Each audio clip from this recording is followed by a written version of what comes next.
சங்கீதம் அதிகாரம் 46 இறைவார்த்தை 1. தேவன் நமக்கு அடைக்கலமும் பலனும் அவசர காலத்தில் துணையுமானவர்.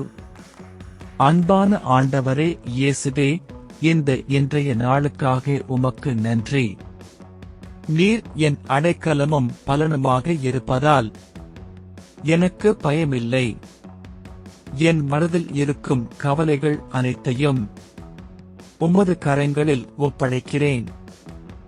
என் வீட்டில் சமாதானம் நிலைக்கட்டும், என் குடும்பம் உமது பாதுகாப்பில் இருக்கட்டும். இன்று நான் எடுக்கும் ஒவ்வொரு முடிவிலும் நீர் என்னை வழிநடத்துங்கள். என் முயற்சிகள் ஆசீர்வதிக்கப்படட்டும், என் வாழ்க்கை உமக்கு மகிமை தரட்டும்.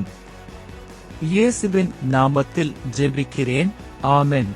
இந்த ஜெபம் உங்களை ஆசீர்வதித்திருந்தால் லைக், ஷேர், சப்ஸ்கிரைப் பண்ண மறக்காதீங்க.